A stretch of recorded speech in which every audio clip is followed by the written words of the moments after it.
Good Morning Business, French Tech. Il est 6h43. Vous savez que nous avons décidé ce matin de faire de la résistance. De l'optimisme. De l'optimisme dans le contexte de marché très compliqué. On a 3 invités ce matin qui lèvent des fonds et c'est formidable. Notamment Pascal Neuville, directeur général de Domaine Therapeutics. Bonjour. Bonjour. Bonjour. Avec cette levée de fonds de 39 millions d'euros. Alors, c'est pas la panacée, la levée de fonds, mais dans le contexte actuel, et pour des entreprises comme la vôtre qui font de la recherche contre le cancer, l'immunothérapie, évidemment, c'est essentiel de sécuriser son avenir. Ce que vous avez fait ce matin, bravo. Alors, dites-nous, dans quel domaine vous exercez ? Donc on exerce dans le domaine des biotechnologies et plus particulièrement, comme vous l'avez dit, on fait de la recherche et développement pour trouver des traitements innovants contre le cancer. Donc oncologie, on l'a dit, neurologie, maladies rares également. Quel type précisément de cancer vous ciblez ? Alors on travaille exclusivement à partir de maintenant en immuno-oncologie. Donc plus de CNS, plus de maladies rares. Voilà. Mais je croyais qu'en immuno-oncologie, il y avait encore beaucoup de résistance au traitement chez presque 2 tiers des patients. Justement, c'est l'idée. Et on développe un nouveau pan, une nouvelle classe de médicaments qu'on appelle les RCPG. Donc une classe de récepteurs un peu particulier. Et effectivement, vous l'avez dit, les traitements en immunothérapie ont fait une révolution totale en traitant quasiment 15 à 30% des patients selon les types de cancer et vraiment en éradiquant totalement les tumeurs.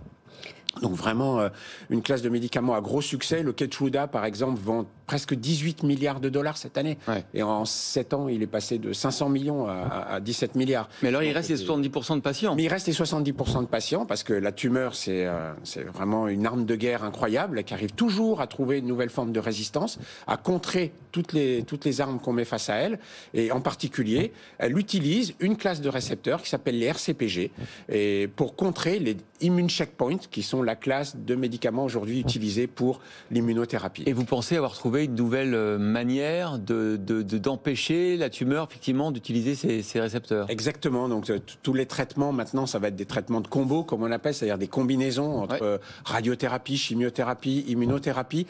Et il faut sans arrêt développer des nouvelles stratégies pour pouvoir contrer la tumeur. Et les RCPG en sont une. Sortir un traitement contre le cancer aujourd'hui avec cette technologie, cela prend combien de temps ?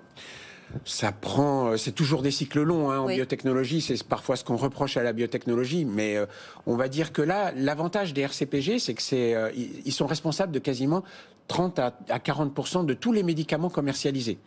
Donc en fait, personne ne connaît le nom, je pense, RCPG, et pourtant tout le monde a déjà pris un médicament RCPG.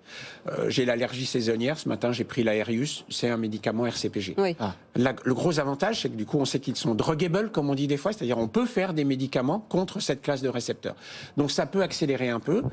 Dans certaines formes de cancer qu'on va cibler en priorité, on peut avoir des statuts, médicaments orphelins, fast track, etc. Ce qui fait qu'on peut espérer, quand on rentre en clinique, ce qui est notre cas, au mois d'octobre, avoir une acceptation dans les 5 ans qui viennent, par exemple. Alors, ces 39 millions d'euros, vous les avez levés auprès de quel type de fonds et de quelle nationalité ? Alors c'est que du capital risque, de l'equity, bien sûr. Essentiellement des fonds européens, mais il y a aussi 2 fonds canadiens parce qu'on est déjà basé en Amérique du Nord. On a un site à Montréal avec une quinzaine de personnes, ce qui est bien pour nous parce que c'est un premier pied sur le gros marché forcément nord-américain. Et puis aussi 2 fonds chinois qui nous ont rejoints puisque c'est un énorme marché à adresser aussi. Vous parliez du Canada, pardon, juste sur ça, c'est une vraie porte d'entrée au marché US par exemple, le Canada aujourd'hui ? Oui, tout à fait, parce que en tout cas pour ce qui nous concerne, dans les études cliniques sont souvent américano-canadiennes, etc. Donc, alors bien sûr, il y a l'idée de s'installer à Boston, comme presque toutes les sociétés, mais c'est devenu très cher. Et Montréal est vraiment une très belle plateforme pour se développer en Amérique du Nord. Donc 39 millions levés. Quel est votre calendrier là pour les 2 prochaines années ?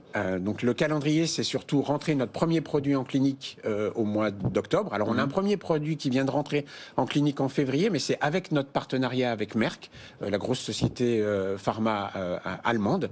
Et puis donc ensuite derrière on a un pipeline, un portefeuille comme on dit de 6 molécules qui vont rentrer de façon successive en clinique. Et j'ai vu que vous aviez déjà des revenus ? Oui, on a cette spécificité qui fait qu'on a signé, grâce à nos technologies propriétaires, on a signé beaucoup de partenariats avec l'industrie 70 millions ? 70 millions, effectivement.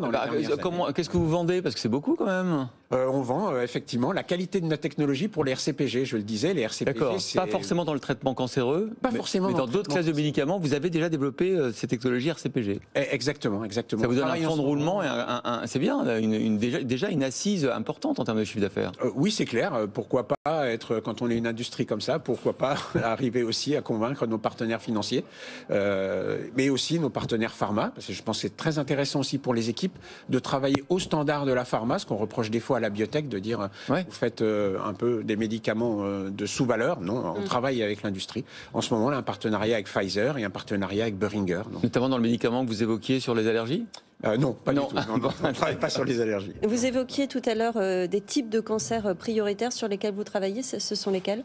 Alors, pas vraiment, c'est-à-dire que la démarche par rapport au cancer, c'est aujourd'hui d'adresser chez les premiers patients, on va prendre des patients qu'on appelle atteints de tumeurs solides, alors c'est très large, et on va pouvoir au cours des premières phases cliniques regarder les cancers qui répondent le mieux à notre traitement pour pouvoir ensuite affiner, choisir la population de patients et les types de cancers sur lesquels on va travailler. Vous ne savez pas encore du mécanisme d'action. Non. Vous ne savez pas encore quels sont les cancers les plus réceptifs. Oui, exactement. Bon, c'est une belle aventure. Vous l'avez commencé quand cette aventure un peu plus d'une dizaine d'années. Domaine thérapeutique, 10 ans. 10 ans.